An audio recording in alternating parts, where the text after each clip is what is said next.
So I used to be somebody who said yes every time someone asked me to help with something. Some of these things were small, other things were very big and really time consuming.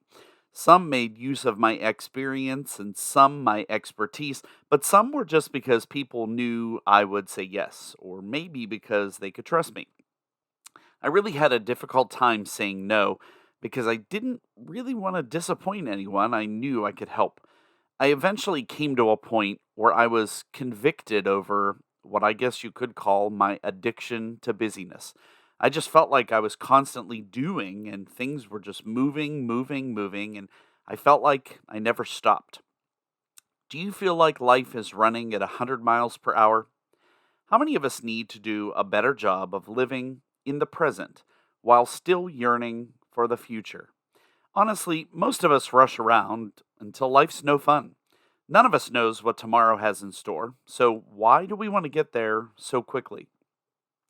Last year, my wife and I celebrated our 25th wedding anniversary, and we did quite a number of things to celebrate. We had events with friends and family, trips to relive some of our favorite married memories, and I remember being so excited and not wanting to have to wait for those events to come. From making the reservations to planning a surprise vow renewal months in advance, we made some pretty incredible new memories. And now, in what seems like the blink of an eye, all of those celebrations and all of the anticipation leading up to them are just a memory. I'm sure many newlyweds have experienced the same feeling. After lengthy wedding preparation, in just a few hours, the wedding and the celebration are over. For so many of us, life is often consumed by either looking ahead, always wanting for the next thing, or maybe looking over our shoulder at the past. We only have one day at a time to live. Today is a gift. Maybe that's why they call it the present. So, what's the hurry? Why are we so intent on getting to tomorrow today? We can't relive the past. It's behind us. We can't live in the future because it hasn't arrived, nor is it promised to us, and we don't have a time machine to get there. Today is the moment we have to live in. So, how will we spend it?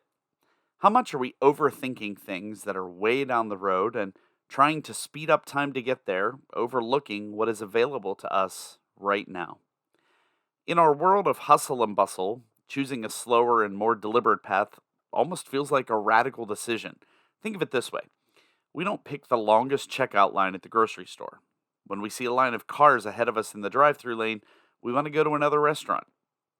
When we show up right on time for our doctor's appointment or even early and have to wait forever in the lobby and then even longer back in the room, we get pretty frustrated. We always have our eyes on the next thing. We as a society are focused on checking off one more thing from our to do list. I think this is because deep down inside, we value our future moments far more than our present ones. In her book, The Spiritual Disciplines Handbook, Adele Alberg Calhoun says this: slowing is a way we counter our culture's mandate to tend to the bottom line, to move it or lose it, to constantly be on the go. It is a way we honor our limits and the fact that God is found in the present moment. Through slowing, we intentionally develop margins in our lives that leave us open to the present moment. If we are perpetually rushing to the next thing, what richness are we missing in the present moment? If your goal is to squeeze more out of your day than you know is actually possible, what's going to be left out? Because something will get left out. Here's where we can find ourselves walking a fine line between doing and being. Here's what I mean: I can't ignore all that needs to be done in my day, but I don't want to miss being in God's presence in all that I do. So, at what speed are you operating today? Do you have a speed limit? And if you do, are you pushing the pedal to the floor to get nowhere really fast, far beyond what you really know your limit is? Or are you applying the brakes so much that you're stuck and you feel like you aren't moving forward and you're missing what's really all around you? Let's talk a little about how we can relish the present while still moving forward towards what our future holds. Thomas Friedman, a columnist for the New York Times, called the time we are living in, quote, the age of accelerations. He describes it this way because our world has become increasingly fast paced through technology and the factors that accompany it, almost as if the technology is developing faster than we can figure out how to use it.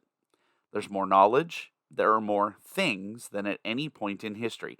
And because of that, it seems like our to do lists grow faster than we have time for. We hurry in the morning, at work, on the road, in meetings, after work, getting meals during meals. Then we hurry to do more in the evenings and on the weekends than we realistically have time for. We hurry to get to bed, get too little sleep, and start the cycle all over again the next day. The speed at which we choose to live our lives has a direct effect on our work, our interactions with our family, and our relationships, but also our emotional health, our spiritual lives, and deep down to our souls. In this age of accelerations, as Friedman calls it, our lives are full of words. We hear words spoken out loud, words on the radio, words in our headphones. We see words on our screens, words on our work meeting notes, words in articles. Think about the effect these words have on you. I think to myself the words to do and looking at all the things listed underneath and how stressful that sometimes can make us become. Which words are you allowing to have the most impact on you? Get this done by Friday? Or, Dad, I need to go out and get this thing for school? Or, honey, we need money to fix the whatever it is? The fact is, we can allow words to help us or harm us, to encourage us or bring us down, to stretch us, to cheer us up, or to agitate us too. So, how can we slow down? How can we allow those words to be a help? How can we focus more on what is in the here and now, more on the present, being present in the present moment? How can we allow the things we say, the things we think, the things we do to help us be more intentional about the speed with which we live our lives? Your life will always go in the direction of what captures your attention. Are you allowing one thought to preoccupy you and keeping you stuck? Are you allowing one event to be your total focus and really disregarding all else that's around you? Slowing down allows us to have the capacity we need to be fully present in the moment, to others, to ourselves, and to all God has for us. Around 4 years ago, in early 2020, and it really is shocking that it's been that long, the unthinkable happened. Our world essentially shut down. We stopped going to work, to school, to stores, to restaurants. We stopped visiting people or going anywhere, and we basically didn't leave the house for some time unless it was absolutely necessary. And while the COVID pandemic certainly changed the way we do a lot of things, and the horrible disease took countless lives, it forced us to do something. And life slowed down. Suddenly going at warp speed wasn't the focus. Our everyday emphasis on how quickly we could do things was quickly replaced by how little we could do. Because 2020 and the years that followed presented much bigger concerns than efficiency. And so, with little else to do except binge on building puzzles, streaming movies, and getting takeout delivered to the front porch, no contact style, many of us started looking at our lives more closely. For some of us, it caused us to ponder whether the things that we previously believed really should be at the top of our priority list. Did they ever really belong there? And a big one for a lot of us at the top of that list was the focus of making and completing all the to-do lists that we make, the things we had to do, usually as fast as possible. For many of us, that often involved sacrificing our relationships in some way to reach a deadline. Well, the COVID slowdown started to make us all become more aware. Certainly not of what day of the week it was, that seemed to be irrelevant for a while, but of the things we'd simply accepted as normal and what we thought were necessary parts of life. Our focus quickly became the present moment. Seemingly in an instant, we went from meet this deadline, get this done ASAP, mom, I need this now, to take a deep breath. Just imagine if somebody had fallen asleep in January of 2020 and woke up in May of that same year with no idea the world was in the grip of a pandemic and global shutdown. Since the pandemic and since things have eased and opened back up, I think we can all agree we're in unprecedented times. But what this also means is that we have a unique opportunity. And to be very honest, it really shouldn't take a pandemic for us to make the choice to take advantage of the opportunity to slow down and live in the present. We literally have a chance each and every day to push the giant reset button on life as we know it, leaving everything on the table. We have this opportunity individually and collectively. Individually, it could be essential for our well being, for our relationships with others, or a myriad of other reasons. And collectively, it could be for other people's health, for our families, and for our communities. So, why are we all in such a hurry? Why haven't we kept slowing down? I think for most of us, we're propelled by a fear that we won't have enough time to do what we want to do and be who we want to be before we can't do it anymore. We know that our seasons of life are limited. Our time as kids, as young adults, and then our time with kids, our time enjoying life, our time as retirees. The fact that we have no control over the length of some of those seasons subconsciously creates an anxiety about time, even if we do trust God in all things. In my own life, I've seen where the fear of time running out in a certain situation or circumstance or season has only led me further and further away from my true self in the present moment. It really engulfed me into what you could call ego anxiety. Those have been times I've honestly been the co creator in wild goose chases that really, when looking back on them, had minimal relevance to my life and really haven't been very fulfilling. When I basically said yes to everyone and everything, my focus was on pleasing people while staying busy, when in reality, it didn't matter how much I did and how quickly I did them if they weren't right for me. And to be honest, the opinion of other people doesn't matter in the grand scheme of things. Living this way taught me a valuable lesson that always being on the go, go, go, or rushing to go here, there, and everywhere, or meeting self imposed goal deadlines was meaningless if they had nothing to do with who I really was. Imagine with me for a moment that you are a runner on a track in the middle of the woods on your way home, and suddenly you no longer recognize where you are. And after a while, you come to a clearing, and there are three paths that go in different directions. You think you've seen them before, but you can't remember which one leads to home and which one takes you further away, and you have no idea where the other one goes. And suddenly, you're scared. You need to go somewhere, but you don't know where, so you quickly go with your gut and pick one. Life presents many moments that can make you feel just like that runner. They can be scary, cause lots of anxiety, they can be painful, but they're also opportunities for growth. So my question to you is this: if you're that runner lost in the woods, how do you respond? Doing things quickly can be a useful skill for sure, but rushing through life is only relevant if you're headed in the right direction and if it makes sense. Rushing down a path that leads you away from yourself or sprinting across a grassy field that ends at the sudden appearance at the edge of a cliff isn't going to save you time. And it's going to cause you to maybe lose other things too. This is where I hope we can all recognize that slowing down can be a good thing. Slowing down is valuable because in the long run, it can help us get where we want to go faster. Maybe it starts by dialing down the speed of your life speedometer. But if you've lived for a very long time valuing life with the gas pedal pushed to the floor, it may not be an easy adjustment. You'll probably come up against some mental resistance when you try to slow down. I've read studies on the effect of living a slower life where people adjust to the middle, where others sway to the side of being in a cocoon, and others sway to the side of being stuck in a prison. And it can be mentally anguishing if you're used to always doing things one way and suddenly everything shifts another direction. I think it all comes down to examining the way you think about time.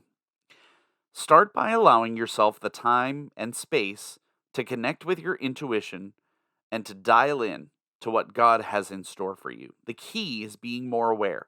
It could be prayer, it's most definitely prayer. It could be digging into the scriptures, it could be going through a devotional, it could be talking with a trusted spiritual leader. You have to prioritize this time. Think of it as being just as important, if not more important, as anything else in your day. And then be patient with the process. You've heard me talk about the process many times before. Slowing down and prioritizing isn't going to magically shift everything in your life overnight. And I'll be the first to admit, being comfortable with uncertainty is not an easy thing to do. It's why most people behave like the anxious runner lost in the woods, unable to sit with the feeling of not knowing and then just picking a path. Sometimes the one that just feels right. They'd rather be moving along, even if that means following a path that takes them deeper into the woods and further away from home. Allowing yourself to slow down and be in the present allows you to take time to focus on the right path for your life. It allows you to think, to breathe, to pray, and to listen. And then for the future, it avoids unnecessary detours. There's a time and a purpose to every season under heaven. I need to live in the moment, experience what's around me, who is with me, where God has placed me. Time will pass me like a blur if I don't slow down and observe, touch, taste, smell, and listen to what is around me. Time is as God said it in the beginning, the same. What it comes down to is my perception and application of it. God wants us to find joy in all of our circumstances, regardless of whether today is a good day or a difficult one. Ecclesiastes 8:15 invites us to find joy in the moment so we can find joy in so much more in the days ahead. We have a high school senior and a college senior this year, and in conversations with other people, I keep hearing people say, take time to enjoy these moments because they're going to be gone before you know it. It's kind of weird to think that in 7 months I could potentially be an empty nester. And I don't have a magic solution to make time feel like it's slowing down. But I feel like God has given me a glimpse of what I need to do to slow things down and savor this time. We all know that life will continue to accelerate if we don't do anything differently. If we just allow ourselves to be swept up and pushed forward by the waves.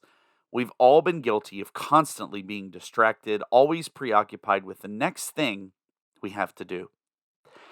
I still feel an internal struggle and pull towards being productive, and yes, I still make to-do lists, and I still like to get stuff done even when I know life calls for a pause. But I know that living in the moment, being present in the here and now is what I want to do. And as I keep doing it, it becomes easier. To be honest, every time now that there's a struggle between filling the to-do list and slowing down, I feel a whole lot less regret when I choose slowing down, and much more thankfulness. What needs to get done will get done, and it'll help me weed out what belongs on my to-do list and what doesn't. I'm convinced this is something we all have to do to truly live a life well lived. So, let me start to close here by asking you this question. Are you living life too fast? What can you do this week to slow down and catch a glimpse of God's blessings all around you? And you might be sitting there saying, well, what if I don't want to focus on the present? What if I have too much on my plate to slow down or to give up that time? Or what if things are really bad right now? Perhaps you're somewhere that doesn't seem like a good place, or maybe you're busy and you don't want to take time to savor this moment. Maybe there's some other things going on, financial difficulty, relationship issues, job trouble, illness. We can't escape the present, but when we slow down enough to invite Jesus into our current moment, He can supply us peace, a peace that only He can give. In this present moment, we shouldn't allow our fast-paced world, our busy schedules, our really long to-do lists to steal the present moment from us. Well, friends, it's been great being with you again this week. As always, I really do appreciate you tuning in.